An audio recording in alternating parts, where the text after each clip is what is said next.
12,000 feet over Japan. April 1945. A white-hot phosphorus flare burns at 4,000 degrees inside the fuselage of a B-29 superfortress. The aircraft has 11 men aboard. The smoke is blinding. The flames are spreading toward the bomb bay, where incendiary clusters wait to ignite. The radio operator reaches for the burning cylinder with his bare hands. He has 14 seconds before the aircraft becomes a fireball. The smoke filled the forward fuselage in less than 3 seconds. Phosphorus burns do not behave like ordinary fire. The chemical ignites on contact with air and continues burning until the oxygen is exhausted or the material is consumed entirely. At full combustion, a standard M47 phosphorus marker flare reaches temperatures exceeding 4,000 degrees Fahrenheit.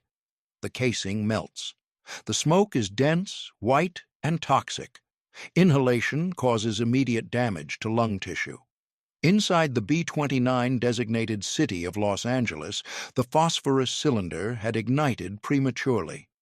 The flare was part of the Pathfinder equipment, designed to be dropped through a chute in the floor to mark targets for following waves of bombers. On this mission, the flare had malfunctioned. Instead of falling clear, it had exploded backward into the radio compartment. The aircraft was flying at approximately 12,000 feet, en route to a night incendiary strike against Koriyama, a key industrial and rail hub in central Honshu. The bomber was part of a larger formation from the 52nd Bombardment Squadron, 29th Bombardment Group, 61st Bomber Command. The date was April 12, 1945. The time was shortly before midnight. The flare now lay burning on the deck plating between the forward bomb bay and the flight deck. White smoke poured into every crevice of the pressurized cabin. The fumes alone were capable of incapacitating a man in seconds. The flames were spreading aft toward the bomb bay, where thousands of pounds of M69 incendiary clusters were stacked in precision racks. If the fire reached the bomb load, detonation was inevitable. The B-29 Superfortress was the most advanced bomber in the American inventory, but it was not designed to survive an internal phosphorus fire. The aircraft's aluminum skin would burn through in moments. The control cables, hydraulic lines, and electrical wiring ran in channels just inches from the current fire location. The fuel tanks, though self-sealing against external puncture, offered no protection from an internal inferno. At 12,000 feet, with a full bomb load and a crew of 11, the aircraft weighed approximately 65 tons. The engines were running at cruise power. The autopilot was engaged for the bomb run approach. The formation was tightening for the final leg to target. None of that mattered now. The smoke was so thick that visibility inside the fuselage dropped to 0.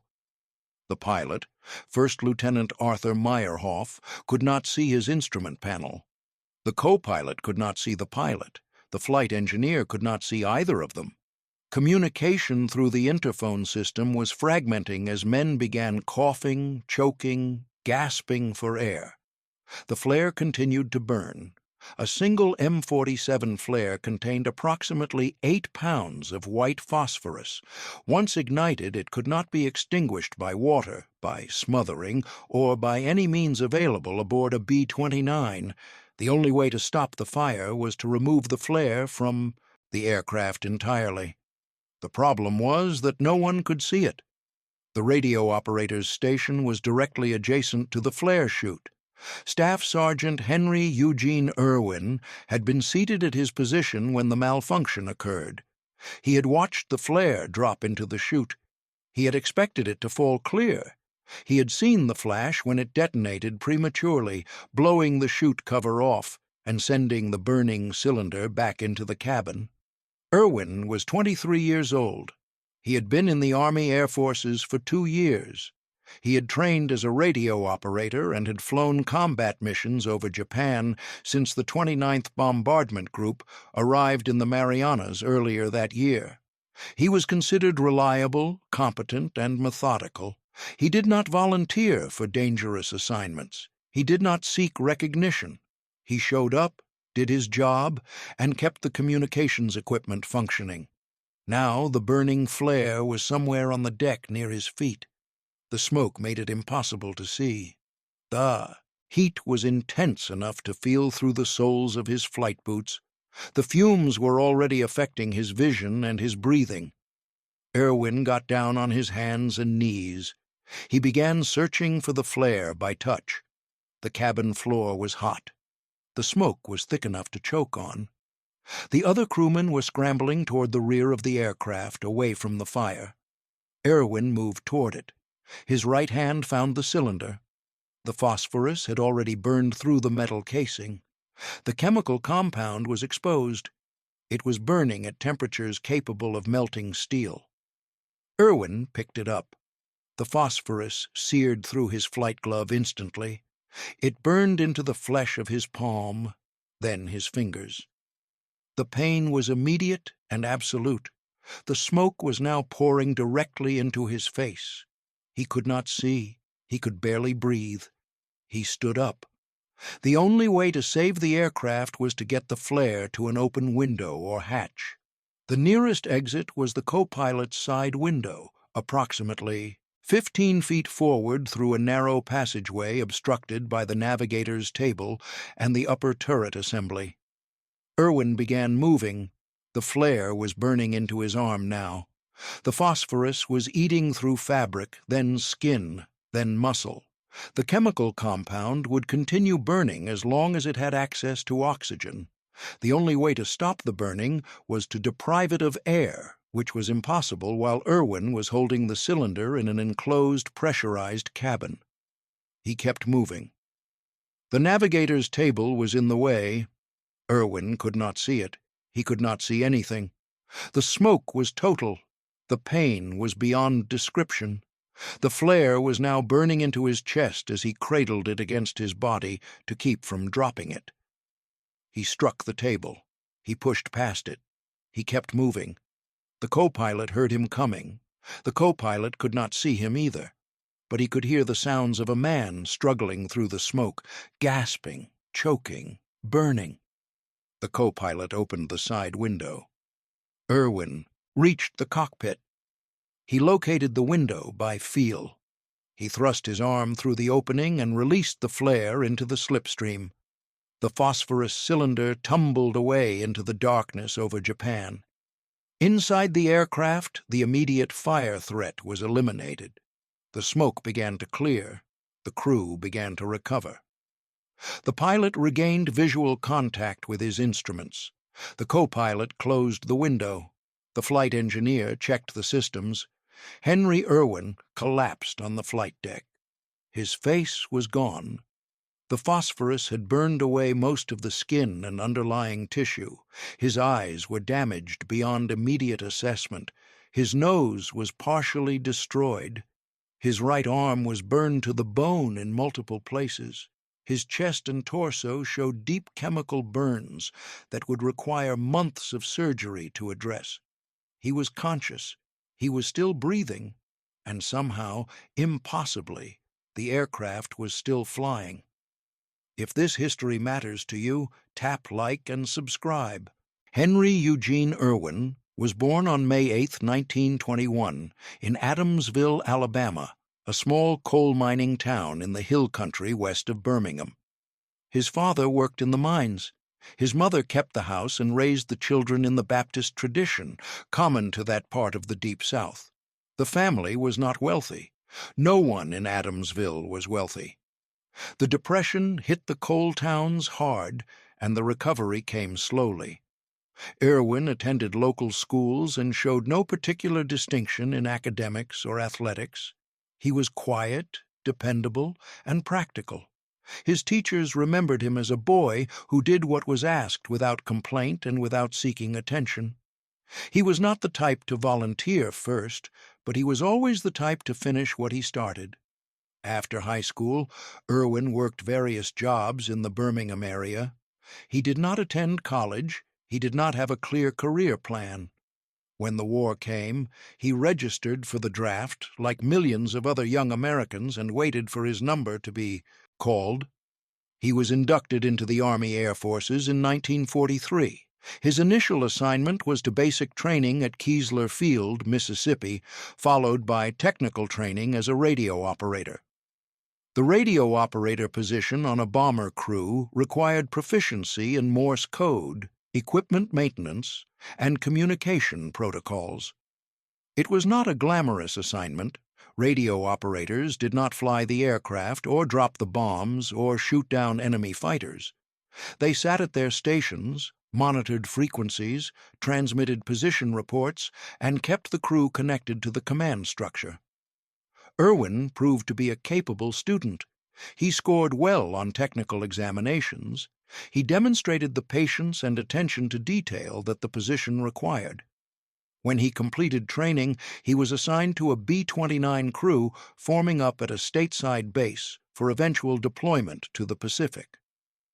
The B-29 Superfortress was the most complex aircraft in the American inventory. It required a crew of 11 men to operate: pilot, copilot, bombardier, navigator, flight engineer, radio operator, radar operator, and 4 gunners. Each position was specialized. Each crewman was trained to perform specific tasks under specific conditions. Cross-training was minimal. If a man went down, his job usually went undone. Erwin's crew trained together for several months, learning to function as a unit. The pilot was First Lieutenant Arthur Meyerhoff, a capable officer from the Midwest who ran his crew with quiet efficiency. The other crewmen were a typical mix of backgrounds, ages, and temperaments. Some were college-educated, some had barely finished high school, some were married with children, some were barely old enough to vote. What they all shared was the knowledge that the B-29 program was the Army Air Force's highest priority strategic initiative. The aircraft had been designed specifically to reach the Japanese home islands from bases in the Marianas. It was intended to deliver the knockout blow that would end the war in the Pacific. The crew deployed to Guam in early 1945 and was assigned to the 52nd Bombardment Squadron, 29th Bombardment Group, WWII Bomber Command. The 29th Group was based at North Field on Guam, one of several massive airfields constructed by Navy Seabees on the captured island. The runway was long enough to accommodate fully loaded B-29s. The hardstands were arranged in careful rows. The mess halls, barracks, and briefing rooms were functional but austere. Erwin adapted to the Pacific climate and the operational tempo. Missions were frequent.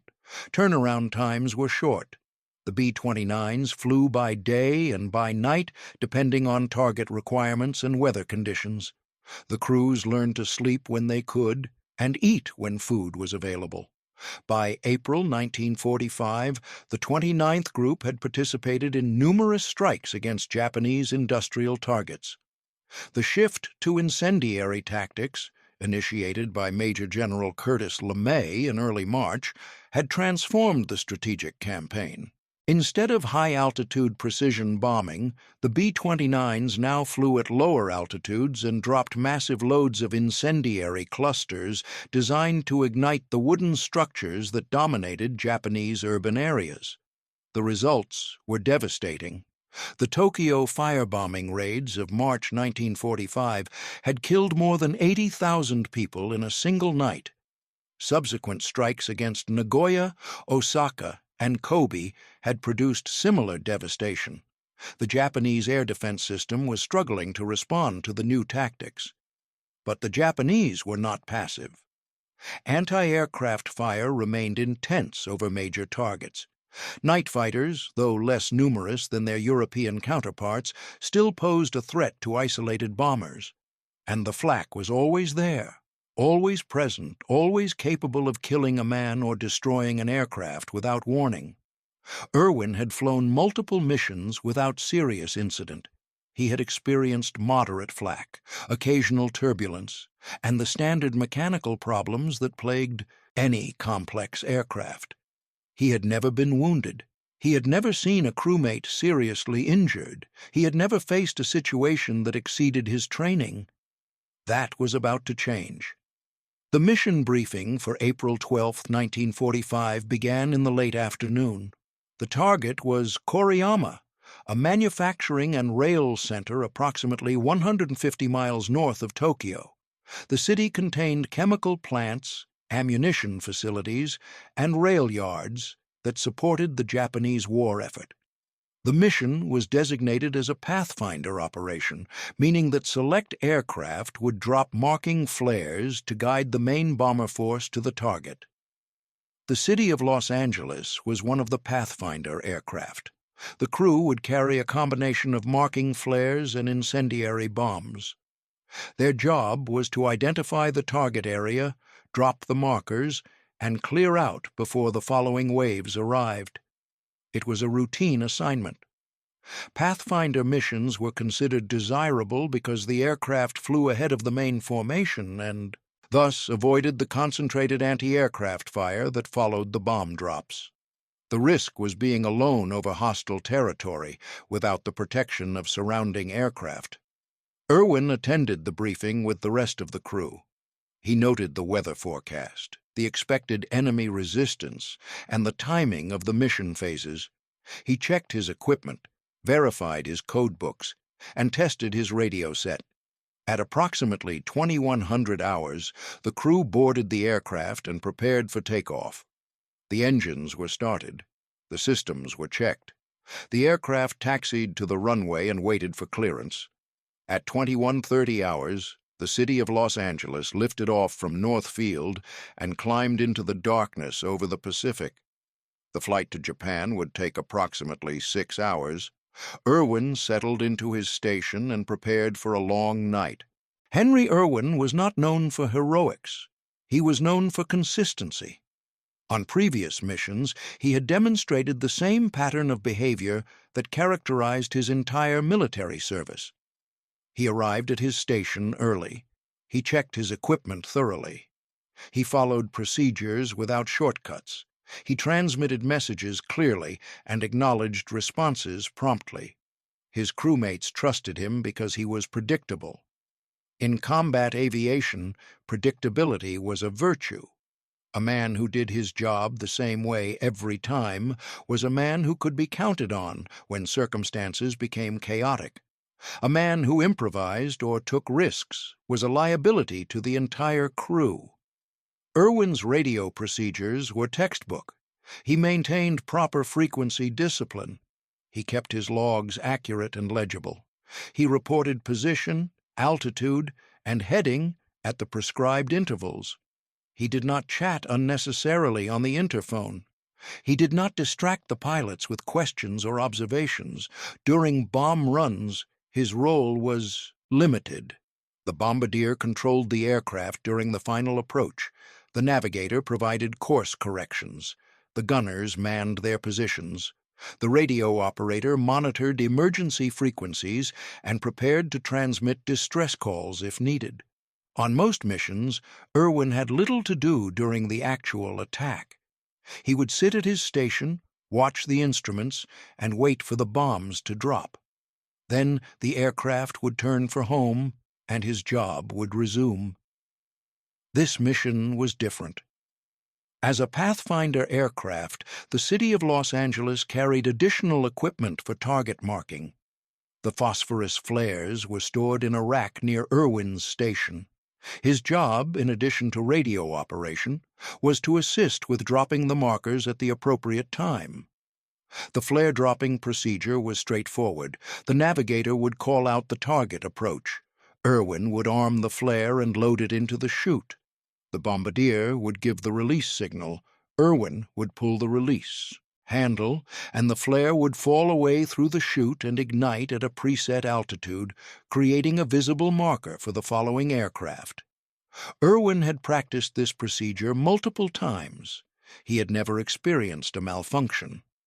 The aircraft crossed the Japanese coast at approximately 0030 hours on April 13, 1945.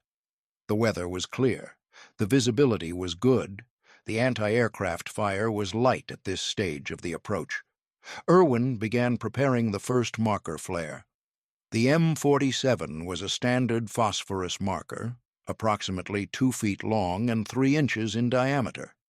It contained a bursting charge that would scatter the phosphorus compound at a predetermined altitude, creating a bright, long-burning signal visible from thousands of feet above.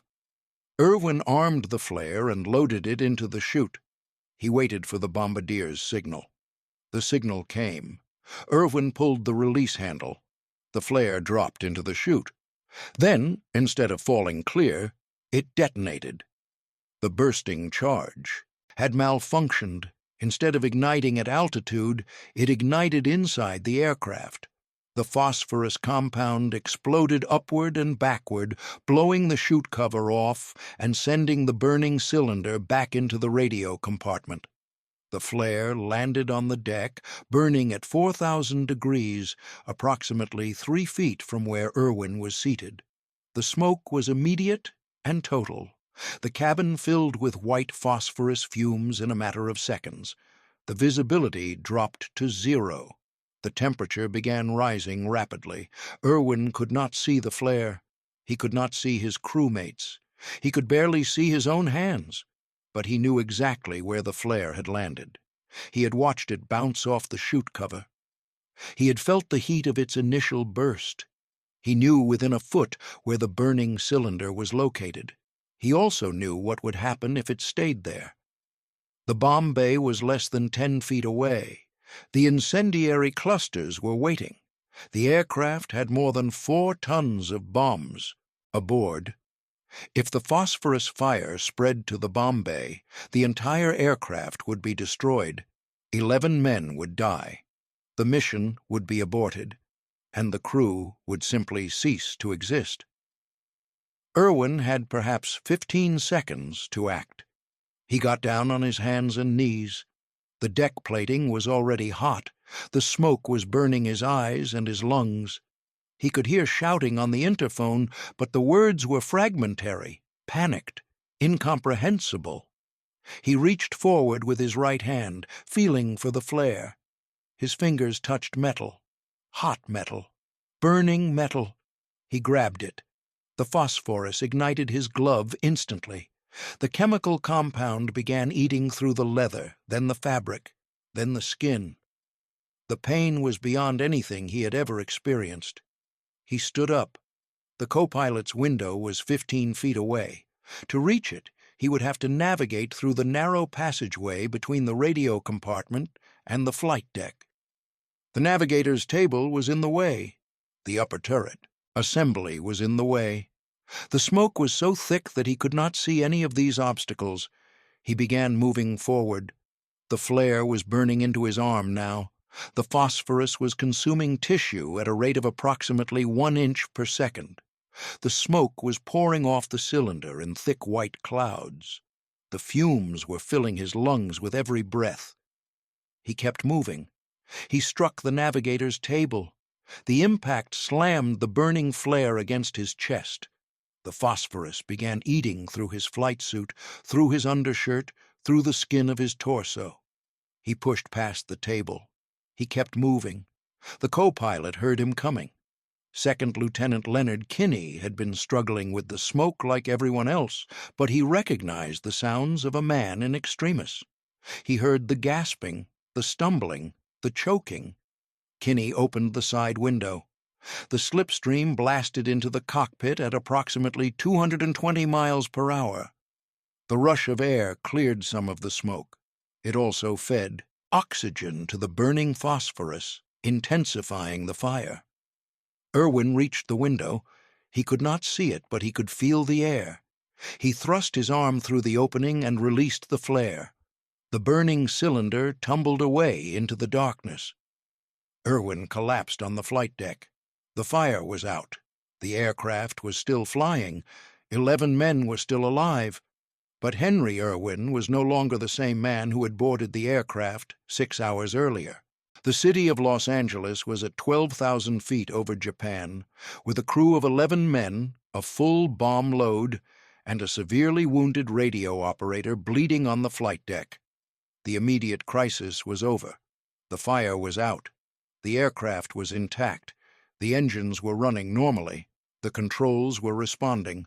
The formation position was maintained, but the mission was no longer possible. First Lieutenant Meyerhoff made the decision within seconds of the flare's ejection. The aircraft would abort the bomb run and return to Guam immediately. The target marking could wait. The crew's survival could not. The navigator began calculating the return course. The flight engineer began assessing fuel state. The bombardier prepared to jettison the bomb load over the ocean to reduce weight and increase range. Erwin lay on the flight deck, conscious but unable to move. The phosphorus had burned through most of the skin on his face.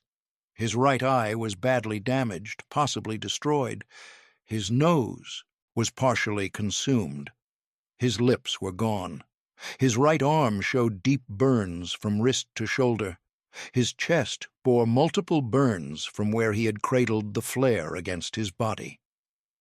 The flight surgeon's kit aboard the B-29 was designed for minor injuries, not catastrophic burns. The morphine was administered, but the dosage was insufficient for the level of pain Erwin was experiencing. The bandages were applied, but they could not stop the ongoing tissue damage from the phosphorus residue still embedded in his wounds. The crew did what they could. They made Erwin as comfortable as possible. They monitored his breathing. They talked to him, though he could barely respond. The aircraft turned for home. The return flight would take approximately 6 hours. Erwin would have to survive for 6 hours with burns covering 40% of his body, with limited medical supplies, with no certainty that he would live to see the runway. The navigator plotted the most direct course to Guam. The flight engineer calculated fuel consumption and confirmed that the aircraft had sufficient reserves. The pilot climbed to a higher altitude to reduce fuel consumption and increase ground speed. The crew settled in for the long flight home. Behind them, over Koriyama, the rest of the Pathfinder force was dropping markers and clearing the target area. The main bomber force was approaching from the south. The mission was proceeding without the city of Los Angeles. Aboard the aircraft, the men kept watch over their wounded comrade. Erwin drifted in and out of consciousness. The morphine dulled the pain, but could not eliminate it. The burns were too severe. The tissue damage was too extensive. The infection risk was already building. He spoke occasionally, asking questions that the crew could not always understand. His voice was damaged. His breathing was labored. His body was failing. But he was alive. The aircraft crossed the Japanese coast heading south. The anti-aircraft fire was negligible. The night fighters did not appear. The weather remained clear. The hours passed slowly. At approximately 0700 hours, the city of Los Angeles entered the landing pattern at North Field, Guam. The pilot radioed ahead for medical assistance. The tower acknowledged and confirmed that an ambulance would be waiting. The aircraft touched down smoothly. The pilot taxied to the hard stand. The engines were shut down. The ambulance was already there. Medical personnel boarded the aircraft and found Erwin lying on the flight deck, bandaged, burned, barely conscious. They transferred him to a stretcher with extreme care. They loaded him into the ambulance. Within minutes, he was en route to the base hospital. The doctors who examined him gave him little chance of survival. The burns were too severe. The infection was already beginning. The tissue damage was too extensive for the surgical techniques available in 1945. They treated him anyway. They cleaned the wounds as best they could. They removed the phosphorus residue that was still embedded in his flesh. They applied new dressings. They administered antibiotics. They kept him sedated to manage the pain. And they waited to see if he would live. The news of what had happened aboard the city of Los Angeles spread quickly through the 29th Bombardment Group. The story was extraordinary, almost unbelievable. A man had picked up a burning phosphorus flare with his bare hands, carried it through a smoke-filled cabin, and thrown it out a window to save his crew. The crew confirmed every detail. They had watched him do it. They had seen the results. They owed their lives to his actions. The commanding officer of the 29th Group, Colonel Carl Story, interviewed the crew and reviewed the evidence. He concluded that Erwin's actions warranted the highest possible recognition. The process began immediately. The standard Medal of Honor recommendation process took weeks or months. The paperwork had to be prepared, reviewed, forwarded through multiple command levels, and ultimately approved by the War Department in Washington. Henry Erwin did not have weeks or months. The doctors at the base hospital had stabilized him, but his condition remained critical. The burns were too extensive, the infection was spreading, the damage to his eyes and respiratory system was severe. He might live for days, he might not. Colonel Story understood the situation. He contacted Major General Curtis LeMay, commanding general of WWII Bomber Command, and explained the circumstances. LeMay reviewed the recommendation and approved it on the spot. He then contacted General Henry H. Arnold, commanding general of the Army Air Forces, in Washington. Arnold received the message on April 13, 1945, the same day Erwin had been wounded.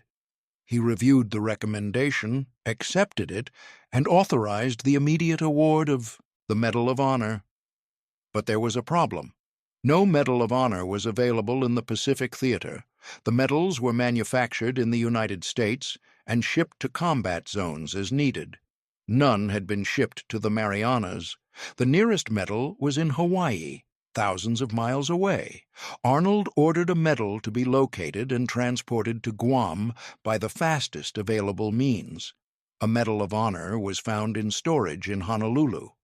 It was loaded onto a transport aircraft and flown directly to Guam. The flight took approximately 8 hours.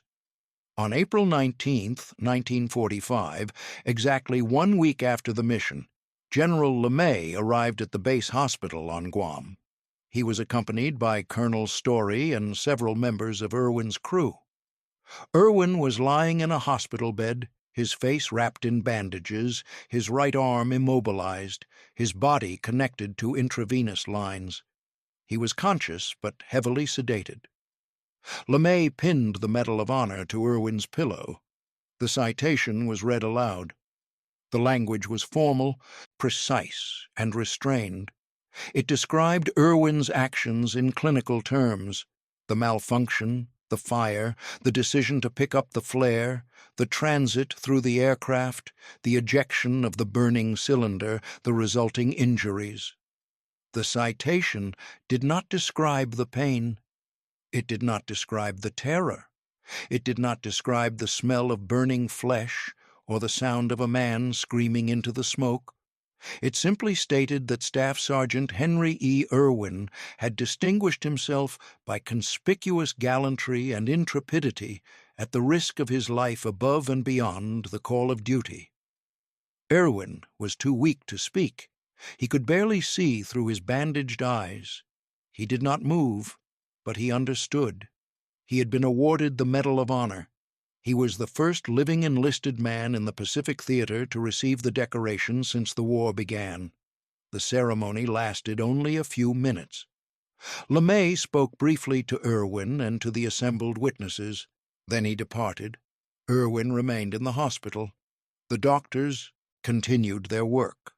They performed surgery after surgery, removing damaged tissue, grafting new skin, reconstructing what they could. The process would continue for years. But Erwin survived.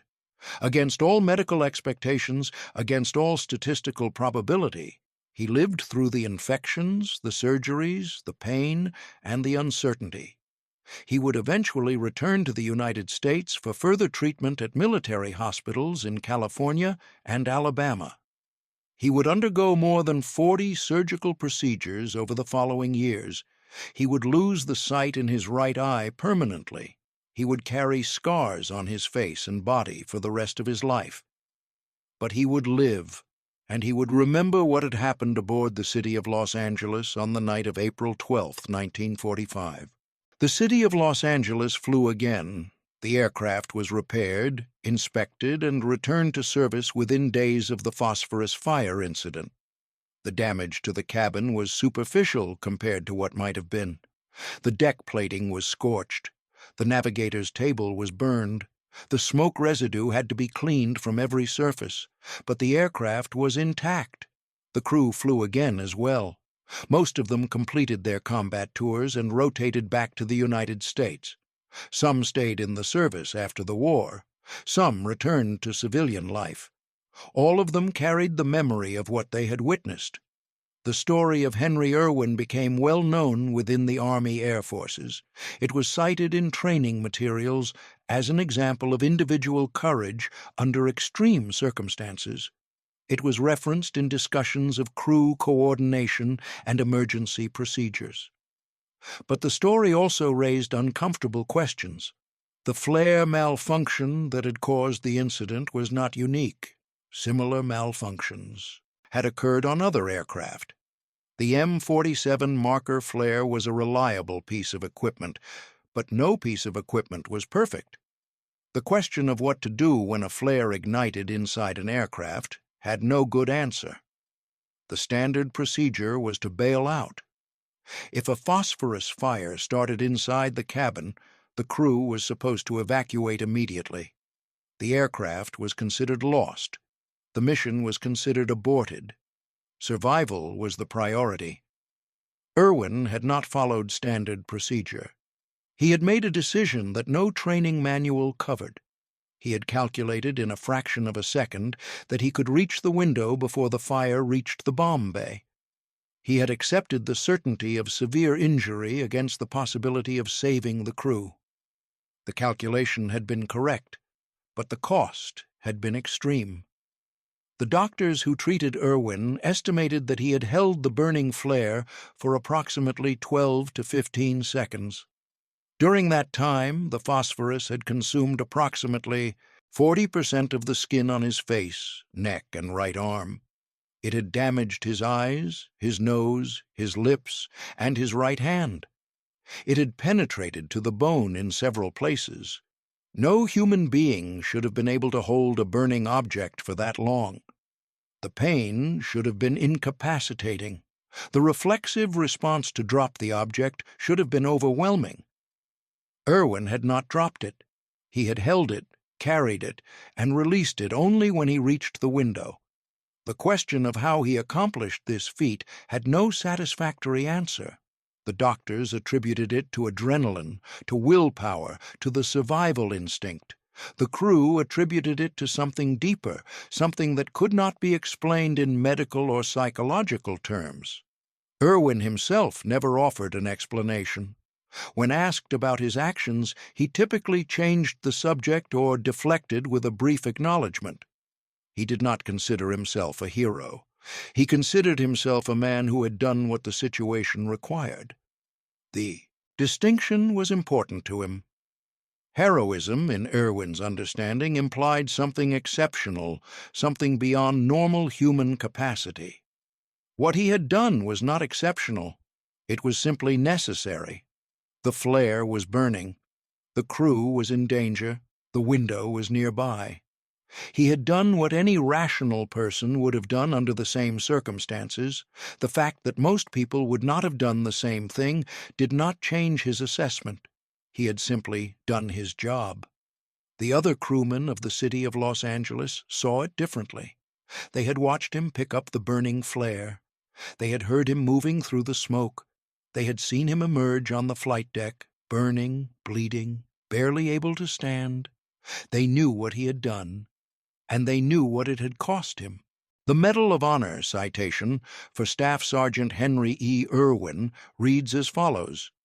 He was the radio operator of a B-29 airplane leading a group formation to attack Koriyama, Japan. He was charged with the additional duty of dropping phosphorescent smoke bombs to aid in assembling the group when Thaikment was attacked by enemy aircraft. Upon entering the target area, a smoke bomb that he was armed malfunctioned and began to burn inside the airplane. Without hesitation, he picked up the burning bomb and started toward the bomb bay.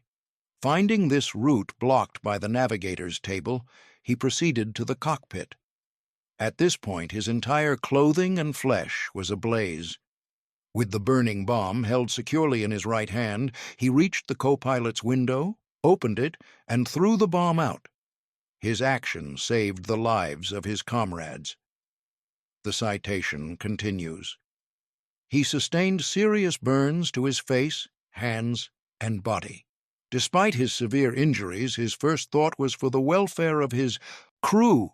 The burn wounds, which covered a large portion of his body, required numerous operations and skin grafts over a period of many months.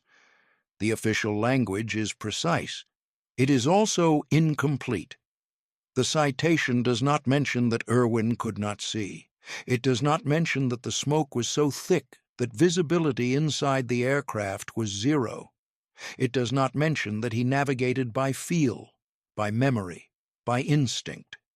The citation does not mention the smell, the burning phosphorus, the burning flesh, the acrid smoke that filled the lungs and burned the eyes and coated every surface with a fine white residue.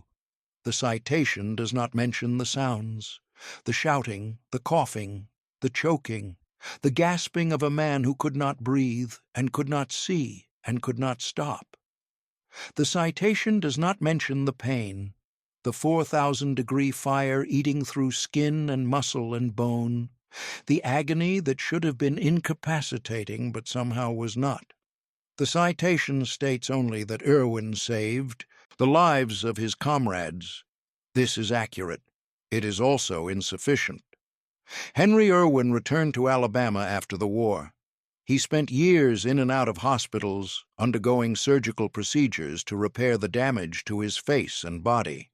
He married, he had children, he worked for the Veterans Administration, helping other wounded servicemen navigate the bureaucracy of benefits and treatment. He did not seek publicity. He did not give speeches. He did not write a memoir. When veterans organizations invited him to events, he often declined. When reporters sought interviews, he usually said no. He lived quietly, in the same part of Alabama where he had been born, doing the same kind of practical, unflashy work that had characterized his entire life. He was not bitter. He was not angry. He simply did not want to be defined by a single moment, however extraordinary that moment had been. He died on January 16, 2002, at the age of 80. He was buried at Elmwood Cemetery in Birmingham, Alabama, with full military honors. The city of Los Angeles completed its combat tour and was eventually scrapped, like most B-29s, after the war ended. The 29th Bombardment Group was deactivated. The men who had served in it scattered across the country, returning to farms and factories and offices and classrooms. The war in the Pacific ended 4 months after Erwin's action, following the atomic bombings of Hiroshima and Nagasaki. The B-29s that dropped those bombs were the same type of aircraft that Erwin had served aboard. The strategic bombing campaign that he had participated in had contributed to the Japanese decision to surrender. None of that mattered to Henry Erwin. What mattered was that 11 men had lived. What mattered was that he had done his job. What mattered was that when the moment came, when the fire burned and the smoke choked and the pain screamed, he had not stopped. The Medal of Honor hangs in a display case now, preserved for history. The citation is printed on a card beneath it. The words are formal and precise. They do not capture what happened inside that aircraft. They cannot. Some things exist beyond the capacity of language to describe. Some moments are too raw, too immediate, too utterly human to be reduced to official prose. Henry Erwin knew this. He lived with it for 57 years. He never complained. He never explained. He simply carried it like he had carried the flare until the weight was finally lifted.